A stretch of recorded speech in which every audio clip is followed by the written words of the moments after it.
तो क्या अब एक बार फिर से इंडिया गठबंधन के बीच लड़ाई शुरू हो गई है? और सवाल सबसे बड़ा यह है कि क्या इंडिया गठबंधन के साथी राहुल गांधी को अपना नेता मानने के लिए अब भी तैयार है? 99 सीटें लोकसभा चुनावों में जीतने वाली कांग्रेस ने राहुल गांधी को जननायक के तौर पर प्रोजेक्ट किया और पूरे देश के सभी विपक्षी दलों और अपने गठबंधन के साथियों को इस बात का संदेश दिया कि नरेंद्र मोदी के खिलाफ अगर कोई चुनाव जितवा सकता है तो वो सिर्फ राहुल गांधी हैं। लेकिन कल हरियाणा विधानसभा चुनाव के नतीजे आए। हरियाणा में कांग्रेस पार्टी और राहुल गांधी ने बहुत कॉन्फिडेंस के साथ प्रचार किया था और उम्मीद थी कि 10 वर्षों की निरंतर चल रही भारतीय जनता पार्टी की सत्ता को कांग्रेस उखाड़ फेंकेगी और अपनी सरकार बना लेगी।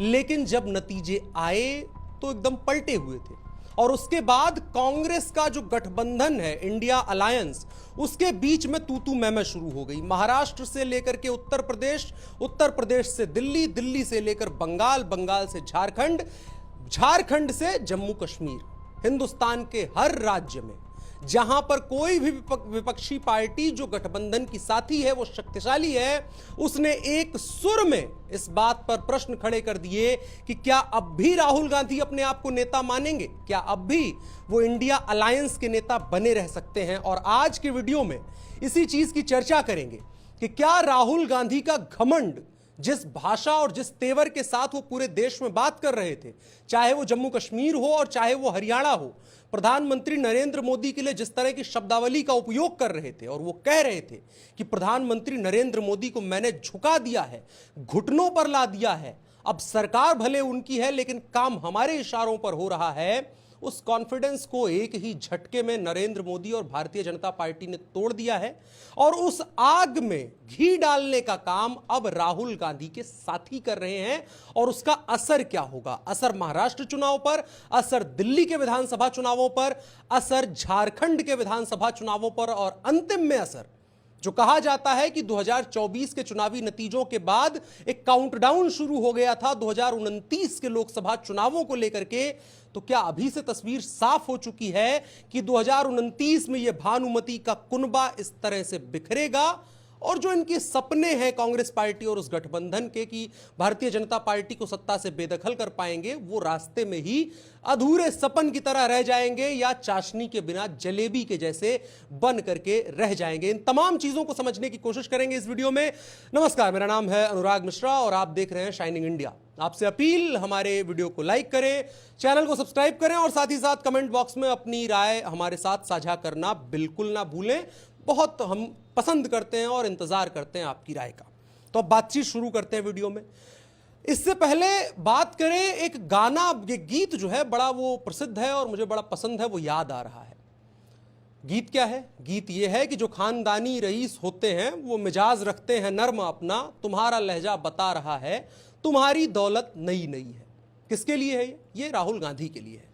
राहुल गांधी ने अपने दम पर पहली बार सत्ता के करीब जाने का जो स्वाद चखा वो 2024 में चखा। जैसे भी 99 सीटें लेकर के आई कांग्रेस, कांग्रेस की 99 सीटों के बदौलत Rahul Gandhi leader of opposition बने लोकसभा में, और जिसके बाद राहुल गांधी पूरे देश में एक बहुत बड़े नेता और क्रांति की मशाल को लेकर के घूमने वाले नेता के तौर पर प्रोजेक्ट किए जाने लगे। कमोबेश कांग्रेस ने ऐसा ही किया, जिससे उनके विपक्षी दलों के ऊपर दबाव पड़ा और सभी विपक्षी दल एक सुर में राहुल गांधी को नेता मानने के लिए मजबूर कर दिए गए। और राहुल गांधी को इस कॉन्फिडेंस का क्या हुआ? इस कॉन्फिडेंस को उन्होंने ओवर कॉन्फिडेंस में बदल दिया। हरियाणा में जाकर के नरेंद्र मोदी के लिए ऐसी भाषा का प्रयोग करने लगे जिसको कोई भी नेता कभी भी सार्वजनिक जीवन में एक दूसरे के प्रति इस्तेमाल नहीं करता है। जम्मू कश्मीर में जाकर के उन्होंने कहा कि नरेंद्र मोदी का गुरूर हमने तोड़ दिया है, अब नरेंद्र मोदी की सरकार को हमने घुटनों पर ला दिया है, नरेंद्र मोदी सरकार में है लेकिन प्रधानमंत्री हम हैं। इस तरह की भाषा का इस्तेमाल करने लगे। पूरी भारतीय जनता पार्टी छटपटा करके रह रही थी, नरेंद्र मोदी चुप थे। इंतजार किस बात का था? इंतजार था कि जो 240 वाली जीत हार जैसी लग रही है, अब इसके दाग को मिटाना पड़ेगा। मिटाने के लिए क्या चीजें थी? मिटाने के लिए सामने चुनाव थे। लिटमस टेस्ट वहीं पर होता है आखिरकार। जो राजनीति का फाइनल बैटल ग्राउंड होता है वो लोकसभा या विधानसभा का चुनाव होता है, वहीं तय होता है कौन कितने पानी में है। जम्मू कश्मीर और हरियाणा के विधानसभा चुनाव, और दोनों जगहों पर भारतीय जनता पार्टी ने जो पटखनी दी कांग्रेस पार्टी को, जम्मू और कश्मीर में भारतीय जनता पार्टी के लिए मुश्किल था, सरकार नहीं बननी थी, लेकिन वहां भी भारतीय जनता पार्टी ने जो किया, जम्मू रीजन में जिसको भारतीय जनता पार्टी का मजबूत गढ़ कहा जाता है, वहां पर 29 सीटें भारतीय जनता पार्टी ने जीती। सामने कांग्रेस पार्टी भी थी जो जम्मू में एक समय बहुत मजबूत हुआ करती थी और अलायंस की पार्टनर होने की हैसियत भी इसीलिए रखती थी, लेकिन सिर्फ एक सीट कांग्रेस पार्टी जम्मू में जीत पाई। लेकिन उससे ज्यादा गुरूर टूटा हरियाणा में। हरियाणा विधानसभा चुनावों को लेकर के चर्चा इस बात की थी कि 10 साल हो गए भाजपा की सरकार को, अब तो हरियाणा वाले थोड़ा नाराज होंगे, लेकिन ऐन आखिर मौके पर हरियाणा ने खेल पलट दिया और खेल ऐसा पलटा कि कांग्रेस पार्टी बहुत दूर चली गई सत्ता की कुर्सी से और भारतीय जनता पार्टी ने तीसरी बार लगातार हरियाणा के इतिहास में पहली बार ऐसी सरकार बनाई जो लगातार तीसरी बार पूर्ण बहुमत की सरकार बन करके वहां हरियाणा की गद्दी पर, हरियाणा की कुर्सी पर अपना मुख्यमंत्री बैठा रही है कोई पार्टी, और साथ ही साथ सबसे बड़ी जीत हासिल करी। और उसके बाद शुरू हुआ इंडिया गठबंधन के बीच महायुद्ध। अब महायुद्ध कैसे हो रहा है उसकी लाइव कमेंट्री और तमाम चीजों को आपको जानना चाहिए, और एक एक करके हम आपको बताएंगे कौन से राज्य के गठबंधन के कौन से दल हैं जो राहुल गांधी को आंखें दिखाने लगे हैं। सबसे पहले महाराष्ट्र चलते हैं। महाराष्ट्र में शिवसेना उद्धव गुट, जो एक समय पर राहुल गांधी को बहुत बड़ा नेता प्रोजेक्ट करने के लिए तैयार थे, उन संजय राउत ने पार्टी के मुखपत्र सामना में लेख लिखा है। कह रहे हैं कि जम्मू कश्मीर में इंडी गठबंधन की जीत हुई क्योंकि वह मिलकर के वहां पर चुनाव लड़े। हरियाणा में कांग्रेस इसलिए हारी क्योंकि वो अकेले लड़ी। कांग्रेस यदि हरियाणा में समाजवादी पार्टी, आम आदमी पार्टी और शिवसेना उद्धव गुट जैसे छोटे दलों को कुछ सीट देकर के चुनाव लड़ती तो परिणाम कुछ और हो सकते थे। कांग्रेस ने ऐसा नहीं किया, अति आत्मविश्वास में हार गई। महाराष्ट्र विधानसभा चुनावों में महाविकास अघाड़ी को भी चीजों को लेकर के अब दूसरे ढंग से समझना होगा और मुख्यमंत्री का चेहरा घोषित करना होगा। इस पर कांग्रेस का क्या रुख है यह उसको जल्द से जल्द स्पष्ट करना चाहिए। यह संजय राउत का बयान है जो सीधे तौर पर चैलेंज कर रहा है राहुल गांधी की उस अथॉरिटी को जो उन्होंने 99 सीटें जीत करके हासिल की थी लोकसभा चुनावों के समय। महाराष्ट्र बहुत क्रिटिकल रहने वाला है।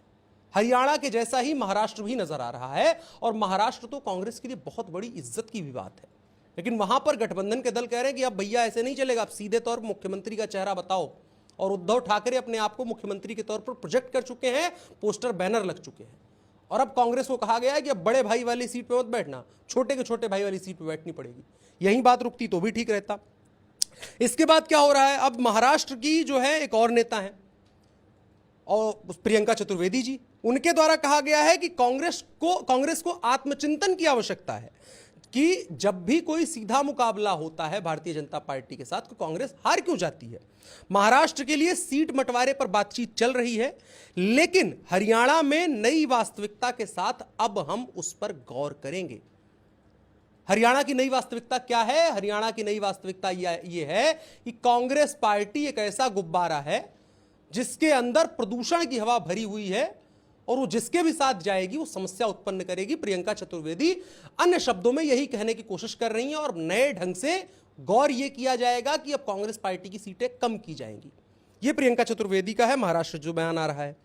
समाजवादी पार्टी जो सबसे दिलचस्प हुआ, हमने आपको बहुत पहले एक वीडियो में बताया था कि अभी कुछ दिन रुकिए, ये जो दो लड़कों वाली जोड़ी है इसके बीच समस्याएं आने वाली हैं और समस्या आ चुकी है। क्या आई है? समाजवादी पार्टी ने हरियाणा के नतीजे देखते हुए तुरंत 10 में से 6 उपचुनाव की सीटों के लिए अपने टिकट बंटवारे की घोषणा कर दी है, जिनमें से 5 कांग्रेस पार्टी मांग रही थी 10 में से, लेकिन अब तो बची 4 और 4 भी केवल बार्गेनिंग के लिए रखा गया है कि एक आध दो सीटें लेनी है तो कुछ बातचीत कर लो हमारे अखिलेश भैया के साथ। ऐसा हम इसलिए कह रहे हैं क्योंकि समाजवादी पार्टी के एक प्रवक्ता और सांसद राजीव राय का जो तेवर है वो यही कह रहा है। उन्होंने कहा है कि कांग्रेस को इस सोच को छोड़ना होगा कि वो विपक्षी इंडिया गठबंधन को लीड कर रही है। सबसे बड़ी जो तमगा था कांग्रेस पार्टी के पास, राहुल गांधी के पास, कि वो विपक्ष की एकजुटता है उसके इकलौते नेता है, लीडर ऑफ अपोजिशन है। लेकिन समाजवादी पार्टी ने कहा ना, लीडर ऑफ अपोजिशन आप लोकसभा के अंदर हैं, बाहर लीडर मत बनिएगा। आगे क्या कह रहे हैं? कांग्रेस ने हरियाणा चुनाव में हमें कोई सीट नहीं दी और हुड्डा जी ने कहा कि हमारी पार्टी का राज्य में कोई जनाधार नहीं है। लोकसभा चुनाव से पहले मध्य प्रदेश में भी यही हुआ था जब कमलनाथ ने पूछा था कि अखिलेश यादव कौन है।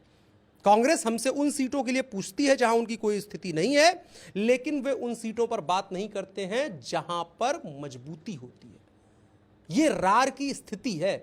अगर इनकी पंक्ति दर पंक्ति चीजों को विश्लेषण किया जाए तो ऐसा नजर आएगा कि पूरे इंडिया गठबंधन के बीच एक बहुत बड़ा राजनीतिक मल्लयुद्ध चल रहा है, जिसके बीच में पिस केवल राहुल गांधी रहे हैं, क्योंकि अब कलई खुल गई है और सभी लोगों का जो गुब्बारा था, जो हवा बना हुआ था 99 सीटों वाला, वो लोगों को, उनके गठबंधन के लोगों को समझ में आ गया है कि दरअसल कांग्रेस पार्टी, जो आज नरेंद्र मोदी ने भी कहा है कि परजीवी पार्टी है, उनके गठबंधन के लोगों को भी समझ में आया कि असल में कांग्रेस ने परजीवी बन करके हमारे खून चूस करके अपनी सत्ता मजबूत करी है और हमारे खून से बनी बनाई जो सत्ता है उसके नेता राहुल गांधी बन करके हमको कैसे डिक्टेट कर सकते हैं।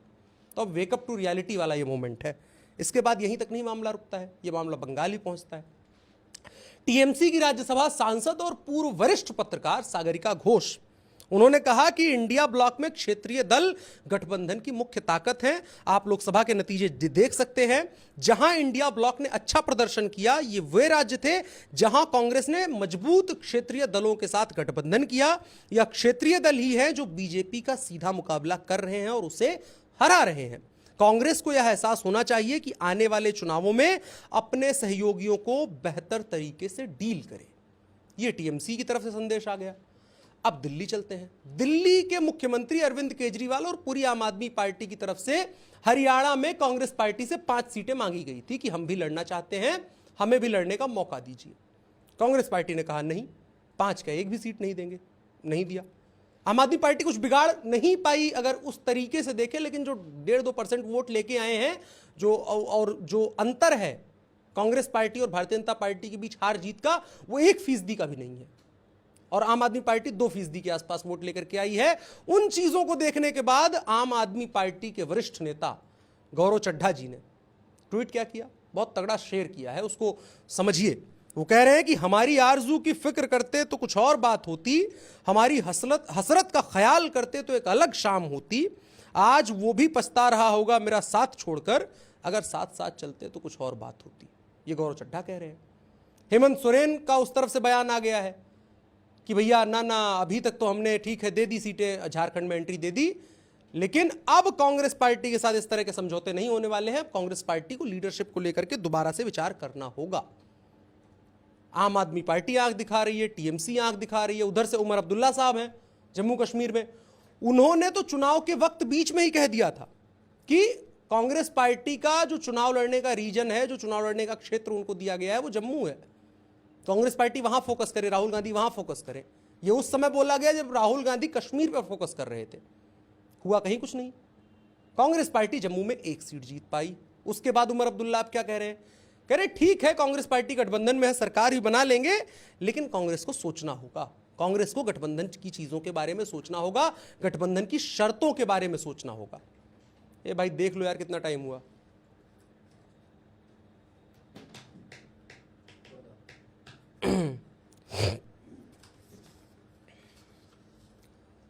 और अब कांग्रेस के लिए मुश्किलें यहीं पर खत्म हो जाती तो भी ठीक बात होती। अब भारतीय जनता पार्टी की तरफ से और नरेंद्र मोदी की तरफ से, अब नरेंद्र मोदी का ये 2.0 है, 3.0 है, कौन सा वर्जन है अलग कहा जाए, लेकिन अब नरेंद्र मोदी बीते 2 दिनों में जिस तेवर में नजर आए हैं और जिस तरह के स्ट्रेट फॉरवर्ड तेवर में नजर आए हैं, उसने संदेशों को काफी स्पष्ट करना शुरू कर दिया है। महाराष्ट्र के विधानसभा चुनाव अगली नजर है भारतीय जनता पार्टी की, और भारतीय जनता पार्टी की जो इलेक्शन मशीनरी थी, लग रहा है कि उसका सेल वेल बदल दिया गया है, दोबारा सब चीजें तैयार कर दी गई हैं, क्योंकि हरियाणा चुनाव के नतीजे आने के साथ और उसके बाद जो दिया जाने वाला भाषण था वो हरियाणा चुनावों का धन्यवाद भी था, और साथ ही साथ कहा जा रहा था कि हरियाणा नहीं रुकना है, अब तुरंत महाराष्ट्र गाड़ी लेकर के जानी है। नरेंद्र मोदी महाराष्ट्र को लेकर के अपनी कैंपेनिंग शुरू कर चुके हैं, और राहुल गांधी पर हमला करते हुए, पूरी कांग्रेस पार्टी पर हमला करते हुए क्या कह रहे हैं?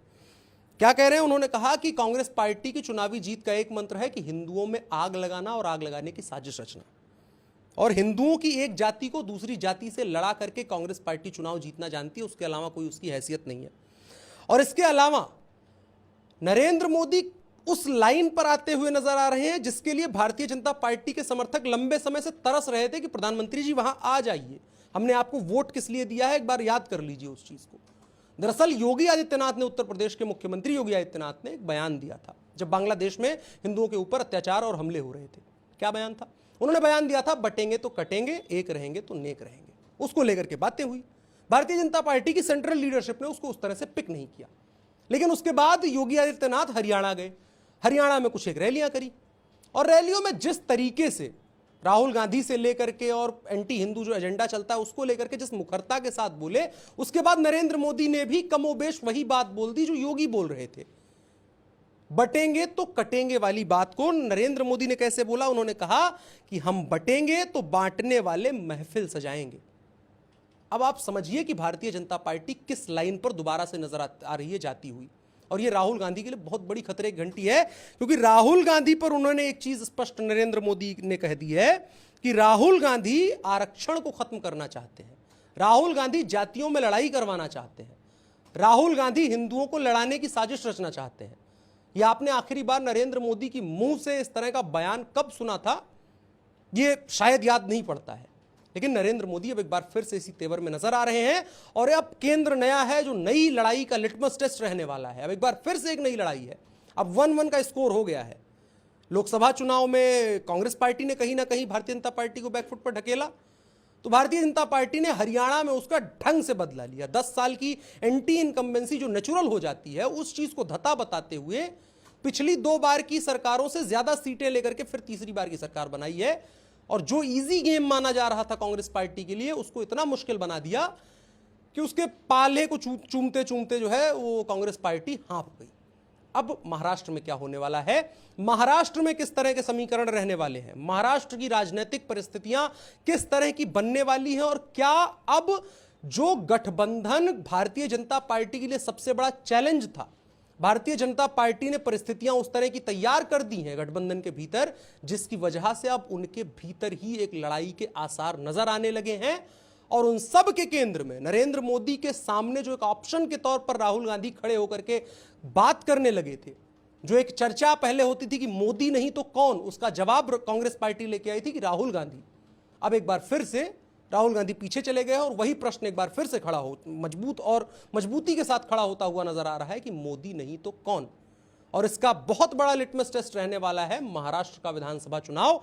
1-1 की बराबरी पर खड़ी दोनों पार्टियां, कौन लीड लेगा, क्या परिस्थितियां और क्या समीकरण वहां बनेंगे, उन तमाम चीजों को लेकर के बात करते रहेंगे। महाराष्ट्र की जो चीजें हैं, महाराष्ट्र की सियासी गतिविधियां, उन पर हमारी नजर रहेगी और उसको लेकर के बात करते रहेंगे। फिलहाल की वीडियो में इतना ही। आपकी राय क्या है कमेंट बॉक्स में बता सकते हैं। मेरा नाम अनुराग मिश्रा है, आप शाइनिंग इंडिया देख रहे थे। धन्यवाद।